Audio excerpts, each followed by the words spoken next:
Hey guys, Maximus Prime here, back with another Destiny 2 video. This is just a quick video today that I want to get out to you all. Basically, the fastest, most efficient way to increase your power level in Destiny 2 The Edge of Fate.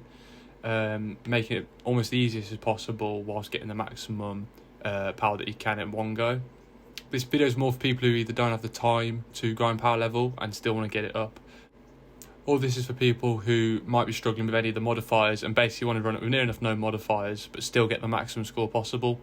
Or this is just people who want to just get the top score and make it as fast and most efficient as possible at the end of the day. I know some people will be like, oh, you know, I'm releasing this video showing people the quickest way and basically no modifiers at all and get the top score when the modifiers are there to have fun. If you want to use the modifiers, go ahead and use them.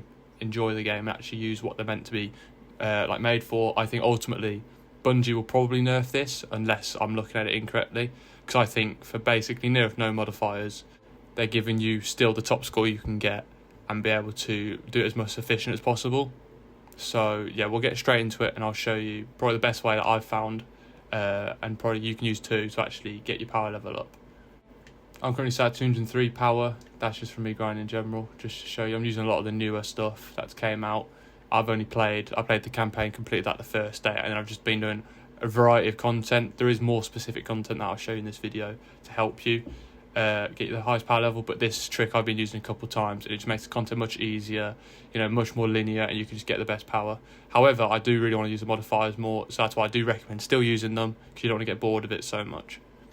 So you come over to the portal here and you can choose any activity. It literally works with any of them. So just for the example, we'll show solo, and you can choose any of them. So we're just going to go into K1 logistics, just an example. You select here, you can come over to customize. Mine says easy at the moment. That actually might, yeah, mine will change actually. But yeah, it's saying easy if we ignore that. So we come over to customize and we put it to expert. In the right, it's saying normal now because 200 power, I'm 203. Obviously, like normal, if you want to come over, you change the modifiers. You can see in the top right, your combatant power is going to go up. And then you can get a bit more of a score for the reward rank. So it's going to go B, it's going to go a bit higher. Well, it's going to go from a C to a B, it says there.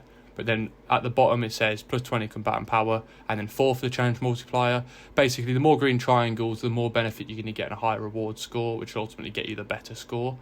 Now, the trick that I've noticed and basically came with it, no modifiers at all near enough. So for whatever reason, Bungie's decided to do the decision. If you come down to player stakes and you can come over to here, all equipment. As you can see, if I hover over equipment locked activity, it's giving you a challenge multiplier of 5, which basically, if I equip that, it goes straight to an A. And an equipment locked activity is basically you can't change any of your weapons or your armor or anything. So really straightforward, I think. Just equip your normal stuff, whack this modifier on, and go straight to an A. Basically, no modifiers at all. And you know, it's the most efficient and quick way as possible, and this can work with anything.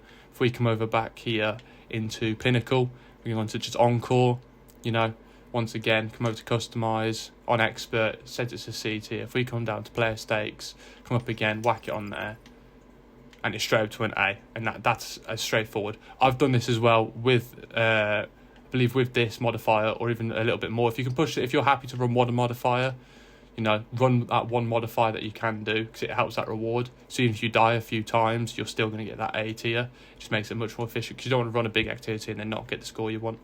But yeah, this is just, I don't know why the challenge multiplier is so high. Like I said, I think Bungie will lower it, because it just seems like you're doing nothing to gain so much score. Another trick I've noticed as well, if you're wanting to make it even quicker, but you will probably have to add a modifier at this point, is if you come down to Boon Event modifiers, you go here, come over to the right, your grappler, so it drops the challenge multiplier a bit by 1, so unfortunately we'll go to B tier. However, as you can see, it says your grenade ability is replaced with non-offensive grappling hook. From what I'm aware, this hook is basically infinite to constant grapple. You can just pull yourself around the map, get from start to the end of the mission as quick as possible. Obviously it drops your score, but it doesn't take much to just come and add another modifier wherever. So no HUD, now whack your score straight to an A.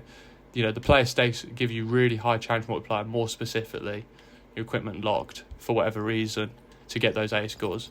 So yeah, that's basically how you do it with no modifiers at all, because I wouldn't even class this as a modifier, but it makes it just so much easier to get that score you want and almost push your power level. Hopefully this does help a few of you with raise your power level if you know you don't have the time, or it's just something you're struggling with the modifiers or anything. You know, if this does help you at all, leaving a like on the video would be appreciated. And if there's a first video you've seen of mine, I do make up the Destiny 2 content. I would appreciate if you did subscribe, just to keep up to date with any other content, because I do plan on releasing more with Destiny 2 The Edge of Fate now that it's out, and looking at a few guns.